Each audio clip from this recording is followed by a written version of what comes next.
नमस्कार दोस्तों। एक मेरे मित्र हैं, हरियाणा साहित्य अकादमी के चेयरमैन भी रहे हैं और बहुत अच्छे दिल के डॉक्टर हैं। साथ ही वो एक बेहतरीन कवि भी।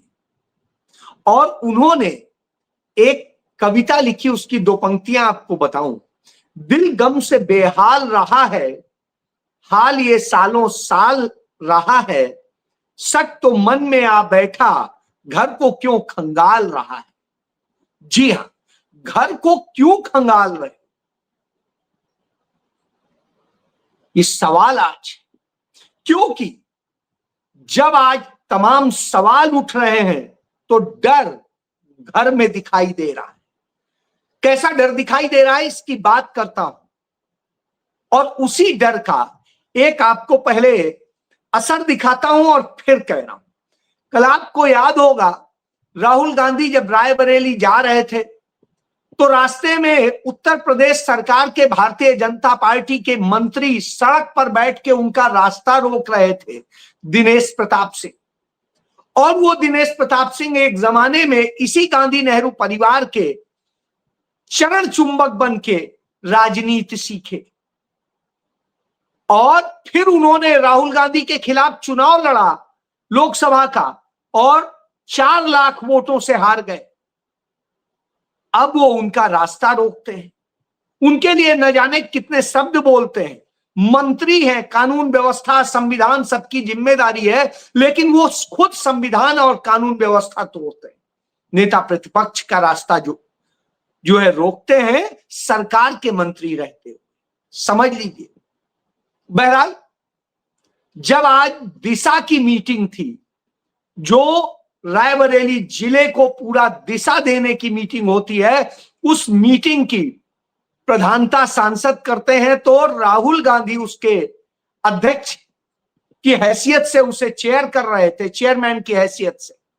और उनके साथ बैठे हुए थे एक सदस्य के तौर पे दिनेश प्रताप सिंह और दूसरी तरफ अमेठी के सांसद शर्मा जी।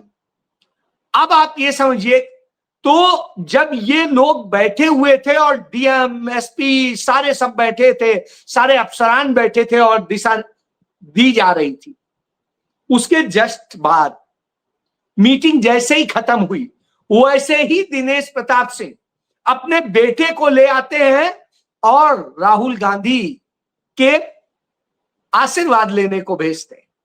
ये राहुल गांधी से आशीर्वाद लेने के बाद राहुल गांधी ने उनका हाथ पकड़ लिया और हाथ मिलाया। दूसरी तरफ दिनेश प्रताप सिंह खड़े थोड़ी दूरी पे मुस्कुरा रहे हैं कि हाँ, मेरे बेटे को भी गांधी परिवार का आशीर्वाद मिल रहा है। तो अब आप समझ लीजिए, तो इसीलिए शायद घर को खंगालने की जरूरत पड़ रही है कि शक तो मन में आ बैठा, घर को क्यों खंगाल रहा है। तो आज घर खंगाला जा रहा है। तब वही निशिकांत दुबे, जो नफरत और झूठ की फैक्ट्री है, जो झूठे पोस्ट करता है, झूठी बातें करता है, नफरत फैलाता है, उस निशिकांत दुबे को नरेंद्र मोदी सरकार ने या कहें ओम बिरला ने संसदीय समिति का एक का चेयरमैन बनाया है, सोशल मीडिया और मीडिया की समिति का। तो वो क्या करता है, वो नेपाल की घटना से घबराई नरेंद्र मोदी सरकार को के हिसाब से वो एक तुरंत अपनी सिफारिश सौंप देता है। उस सिफारिश में क्या है, सरकार इतनी घबरा गई कि उसे लग रहा है कि नेपाल और फ्रांस में जिस तरीके से लोग मीडिया को, सोशल मीडिया का इस्तेमाल करके और सरकार की तमाम सारी जो कमियां हैं उनको उजागर कर दिया गया, जिससे जनता उनके खिलाफ हो गई, तो विद्रोह कर सकती है। ऐसी स्थिति में डरे हुए नरेंद्र मोदी की सरकार और इस संसदीय समिति ने तुरंत रिपोर्ट दे दी और इसमें कहा कि सोशल मीडिया पर अब पोस्ट नहीं कर सकेंगे। आप तमाम चीजें जो लाते हैं उसको लेके देखिए खबर। कि मीडिया संस्थान जो फैक्ट चेकिंग करते हैं उसका जो सिस्टम है, कहा उन्होंने उसको उसमें नहीं लोकपाल अनिवार्य करने की सिफारिश करी है। और संसदीय समिति ने कहा है कि इसको लेकर के बिल्कुल किया जाए, कड़ा कानून बनाया जाए। मीडिया को जिम्मेदार बनाने की जरूरत है, उसके ऊपर पाबंदी लगाने की जरूरत नहीं है। फैक्ट चेक ने ही तो, अल्ट न्यूज ने हर बार निशिकांत दुबे के जितने फर्जी ट्वीट थे, जितनी झूठी बातें उन्होंने कही, उसका फैक्ट चेक करके रख दिया। उससे घबराहट हो गई कि सरकार जो जो कह रही है, मोदी बोल रहे हैं, कोई और बोल रहा है, वो फैक्ट चेक करके सच सामने ले आता है। जब भारत का तथाकथित मेन स्ट्रीम मीडिया जो गोदी मीडिया है, वो झूठ फैला रहा था पाकिस्तान के साथ संघर्ष के दौरान, तमाम तरह की, काबुल पे कब्जा कर लिया, लाहौर में झंडा फहर गया, इस्लामाबाद पे कब्जा हो गया और न जाने क्या क्या, तब ये सारे फैक्ट चेकर्स के जरिए इस सोशल मीडिया ने खोल के रख दिया कि कितना झूठ बोला गया। और इसको लेकर के न्यूयॉर्क टाइम्स ने अपना पूरा एक पेज छापा कि कैसे भारत में, भारत का जो मेन स्ट्रीम मीडिया है उसने सिर्फ झूठ फैलाया, और वो झूठ की एक बड़ी दुकान है। जब यह कहा जा रहा हो दुनिया में थू थू हो रही हो, तब ये सिफारिश करते हैं कि सोशल मीडिया को रोक दो। तो समझ लीजिए घर में बीमारी है और उसका शक जो कर रहे हैं, खंगाल कहीं और रहे। मैं ये इसलिए भी कह रहा हूं, भारत के मुख्य न्यायमूर्ति BR गवई ने एक सुनवाई के दौरान पर कल एक टिप्पणी की थी कि हमें भारतीय संविधान पर गर्व है, देखिए पड़ोसी देशों में क्या हो रहा है। क्योंकि वहां जिस तरीके से घटनाएं हो रही हैं उसके पीछे यही है कि संविधान की मूल भावना के विपरीत काम किया जा रहा है, जनता की भावनाओं का ध्यान नहीं रखा जा रहा है, चुने हुए जो भी जनता के नुमाइंदे, जनता की आवाज है, उसे दबाया जाता है, और जब तानाशाही स्थापित की जाती है वह गलत है। इसलिए हम चुप नहीं बैठ सकते। तो सोचिए, जब चीफ जस्टिस ऑफ इंडिया यह बात कहते हैं तो निश्चित रूप से सोचना चाहिए। और उन्होंने इसीलिए कहा था कि 2014 के पहले क्या हुआ, बाद में क्या हुआ, यह अदालत के लिए प्रासंगिक नहीं है। अदालत के लिए प्रासंगिक है कि क्या है और क्या होना चाहिए, क्या वस्तुस्थिति है और क्या आज हो रहा है। जब यह कहते हैं तो हमें नेपाल चलना पड़ेगा। नेपाल में जाकर के भारत के गोयनकाज ने एक 1993 में मीडिया शुरू किया था।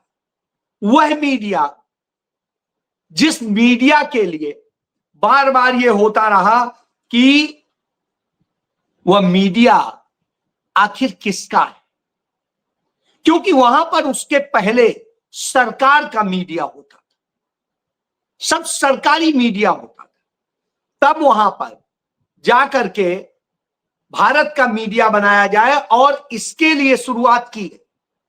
उस समय जब यह शुरू किया गया तो आया कि अच्छा, तो गोयनका ने जब यह शुरू किया तो उसे कहा गया कांतिपुर और काठमांडू पोस्ट, ये दो अखबार शुरू किए गए। और जब ये शुरू किए गए तो बाद में इसको टेक ओवर कर लिया भारत से गए कुछ और लोगों ने, और उसमें जिस तरीके से कैलाश सिरोही और जो एक इंडियन पब्लिशर थे उन्होंने जाके उसे पूरा टेक ओवर कर लिया गोयनका से, और उसके बाद उन्होंने धीरे धीरे उसे गोदी मीडिया बना दिया। पहले तो वो बड़ा लोकप्रिय हुआ, वहां का वाइडली सर्कुलेटेड है, क्योंकि पहला सरकार से बाहर का ग्रुप था, इतना बड़ा ग्रुप था, पैसा भी था। तो ऐसी स्थिति में जब वो इतना बढ़ गया तो उसे गोदी मीडिया बना दिया गया। सरकार के जरिए वहां पर ये होता था कि हम आपकी वाहवाही, आपके मुताबिक सब कुछ करेंगे, आप हमें बेनिफिट देना। और ये धंधे चलने लगे। जब ये धंधे चलने लगे तो स्वाभाविक सी बात है, बढ़ते बढ़ते इस हद तक हुआ कि पानी गले के ऊपर चढ़ आया। जब पानी गले के ऊपर चढ़ आया और नेपाल में सरकार के खिलाफ यह विद्रोह हुआ या आंदोलन हुआ, उस आंदोलन में सबसे बड़ा यदि कोई शिकार बना है तो कांतिपुर मीडिया हाउस और जो काठमांडू पोस्ट है उन सब का बना, और उसकी पूरी बिल्डिंग में आग लगा दी गई। उनके पत्रकारों को चुन चुन के मारा जा रहा था, उनके कंप्यूटर और दूसरी चीजें सबको भस्म कर दिया गया। क्यों भस्म कर दिया? क्योंकि वो झूठ फैला रहे थे, वो नफरत फैला रहे थे। वो जिस तरीके से कर रहे थे वह दर्शाता है कि वो सिर्फ सरकार के लिए, सरकार की ढाल बनने के लिए वो सब कर रहे हैं। ये खबर महत्वपूर्ण इसलिए हो जाती है क्योंकि भारत का मीडिया भी कमोबेश वही कर रहा है, इसलिए वो परेशान है, इसलिए अपने आप को खंगाल रहा है, और इसलिए सोशल मीडिया पर बैन लगाने की कोशिश हो रही है। जब यह हो रहा हो तो सोचना पड़ेगा। यह जो ग्रुप है टेलीविजन नेटवर्क है, इसका अखबार है, प्रिंट के कई एडिशंस हैं, कई भाषाओं में है, और नेपाली में, इंग्लिश में और दूसरे में। तो इस तरह से आप समझ लीजिए ये सारी, अब इनकी वेबसाइट और सब कुछ डाउन। क्यों गुस्सा सबसे ज्यादा इस पर क्यों है? क्योंकि इसने जनता की आवाज बनने की बजाय, जन सरोकारों की आवाज बनने की बजाय सरकार के गंदगी को साफ करने का काम किया, सरकार के हिसाब से बिल्कुल ढोल बजाने का काम किया। यही तो भारत का मीडिया कर रहा है। शायद यही वजह है कि भारत से जो मीडिया के लोग वहां गए हैं वो जगह जगह पे गाली खा रहे हैं, मारे जा रहे हैं, तमाम तरह की बातें हो रही हैं। क्यों हो रही? क्योंकि वहां से वो झूठ फैलाना चाहते हैं। वहां से कोई से कहलवा रहे हैं हमें मोदी चाहिए, कोई को पकड़ ले रहे हैं, कुछ कर ले रहे हैं। वो ऐसे लोगों से कहलवा रहे हैं जो लोग वास्तव में मूलतः वहां के नहीं है, यही काम करते हैं, हिंदुस्तान में काम करते हैं। उन्हें भेजा गया कि आप इस तरीके से, और एक ही आदमी से 4 जगह कहलवाया जा रहा है। तो ये अडानी का मीडिया कर रहा है, ये अंबानी का मीडिया कर रहा है, ये उनके जैसे तमाम पूंजीपतियों के मीडिया कर रहे हैं। यही गुणगान आपको याद होगा जब डोनाल्ड ट्रंप प्रेसिडेंट बने थे और नरेंद्र मोदी गए थे उनसे मिलने, तो कैसे अंजना ओम कश्यप नाच रही थी वहां कि मोदी और ट्रंप जब मिलते हैं तो क्या होता है, बिजली कड़कती है। तो साहब उसी तरह बिजली कड़क रही थी। तो इन लोगों को मार के डांट के सबको भगाया जा रहा था। कई तो टीवी चैनल्स पे आ गए और वो सारी चीजें दिखाई देती, क्योंकि जनता की आवाज बनने की बजाय वहां के लोग कहने लगे भाग गोदी मीडिया हमें नहीं चाहिए। तो वहां के लोग भी जानते हैं भारत का मीडिया गोदी मीडिया है, और जो वहां का गोदी मीडिया था उसे उन्होंने आग लगा दी, भस्म कर दिया। जी हां, तब ये आपको इसीलिए मैं कह रहा हूं ये आहट जैसी है, आ रही है, क्योंकि जो बात कही चीफ जस्टिस ऑफ इंडिया ने वो साधारण नहीं है। हमें जानना पड़ेगा इंडिया का कॉन्टिनेंट जहां पर भारत का वर्चस्व होता था, इसीलिए उसे इंडिया कॉन्टिनेंट कहलाता था, जिसे बड़ी मुश्किलों से पंडित जवाहरलाल नेहरू, श्रीमती इंदिरा गांधी और राजीव गांधी ने मेहनत करके बनाया था। वो इंडिया कॉन्टिनेंट आज खत्म हो गया। भारत का कहीं वजूद नहीं रह गया। इंडिया कॉन्टिनेंट में नेपाल आता था, भूटान आता था, बांग्लादेश आता था, श्रीलंका आता था, और ये माना जाता था, ये सब म्यांमार भी आता था, ये सब भारत के मुताबिक चलते हैं, मालदीव भी आता था। अब आप सोचिए जो ये हमारे मुताबिक चलते थे, आज हमसे इतना है, मालदीव में यही कह के चुनाव लड़ा गया, जीता गया कि इंडिया का बायकॉट करेंगे। इसी तरीके से श्रीलंका में आप देखिए, श्रीलंका में जिस तरीके से हुआ, इंडिया से जो नजदीकियां थी वो खत्म हो गई। बांग्लादेश में जो हुआ वो भी आप देख ही रहे हैं। नेपाल में भी यही स्थिति है, म्यांमार में भी यही स्थिति है। भूटान भी हमसे नाराज सा, उखड़ा उखड़ा सा है। तो ऐसी स्थिति में आप समझ लीजिए कि क्या हो रहा है। यानी भारत को की स्थिति ये हो गई है, भारत में ऐसा प्रधानमंत्री आ गया है कि इंडिया कॉन्टिनेंट ही खत्म हो गया है। राजीव गांधी ने सार्क कंट्रीज का संगठन बनाया था और उसके प्रधान थे। सारे सार्क के देश, दक्षिण एशिया के देश उनके पीछे खड़े होते थे, उसमें चाइना भी था। अब आप सोचिए, राजीव गांधी उस हैसियत पे खड़े थे, पाकिस्तान भी पीछे खड़ा था। आज हालत यह है कि कोई भी देश सार्क का हमारे साथ नहीं है, कहीं नहीं खड़ा। जब हम पाकिस्तान से संघर्ष में थे तो कोई हमारे लिए बोलने को तैयार नहीं था। यह दशा हो, और उसके बाद गोदी मीडिया झूठ फैला रहा था, नफरत फैला रहा था। जब राहुल गांधी जो नेता प्रतिपक्ष हैं सही सवाल करते हैं तो उन सवालों को तोड़ मरोड़ कर जिस तरह से प्रस्तुत किया जाता है, उनको तमाम तरह से कटघरे में खड़ा कर दिया जाता है। उनकी यात्राओं को, सब चीजों को ऐसे किया जाता है जैसे वो कोई गुनाह कर रहे हो। रायबरेली गए, उनके सामने एएनआई के पत्रकार ने अपनी बाइट के लिए किया, उन्होंने कहा एएनआई हमारी खबर तो दिखाता नहीं है, फिर हमसे क्या बात कर रहा है, बोलिए वोट चोर गद्दी छोड़। तो यह स्थिति है कि आज जगह जगह इन्हें जलील किया जाता है क्योंकि इन्होंने यह हरकत की है। तो कहीं ऐसा ना हो कि यह आग यहां तक आ जाए, इसलिए ये घबराए हुए हैं। तो इन्होंने अब राहुल गांधी के खिलाफ मोर्चा खोल दिया। जिस तरीके से किया कि राहुल गांधी जाते हैं तो सीआरपीएफ को बता के नहीं जाते हैं, वो सुरक्षा के सारे मानक तोड़ते हैं, जनता से मिलने लगते हैं, सब कुछ करने लगते हैं। एक बात बताइए, राहुल गांधी चाहे जहां विदेश जाते हैं, जब जाते हैं तो जब भी जाएंगे भारत सरकार के ही एयरपोर्ट से जाएंगे, वही पासपोर्ट और वीजा चेक होता है, उसकी एंट्री होती है और उसके बाद में उनकी टिकट की एंट्री होती है। साथ में जब वो एयरपोर्ट तक जाते हैं वहां तक उन्हें सीआरपीएफ छोड़ के आती है। तो साहब वो क्या बताएं और किसको बताएं? जो साथ में है सबको पता रहता है कहां जा रहे हैं, किस चीज के लिए जा रहे हैं, पहले से इन्फॉर्म होता है इतने बजे वो एयरपोर्ट जाएंगे, कहां के लिए, वहां के लिए फ्लाइट पकड़नी है इतने बजे की, वहां जाके सरकारी एंट्री होती है, उससे जाते हैं। तो भारत सरकार के पास किस लिए रॉ है, किस लिए आईबी है, किस लिए दूसरी एजेंसियां हैं, और देश का नेता प्रतिपक्ष जा रहा है, चाहे निजी यात्रा पे जाए, चाहे जिस पे जाए, सूचना अपने आप होती है क्योंकि वैलिड उससे जा रहे हैं। वो ये तो है नहीं कि अवैध तरीके से जा रहे।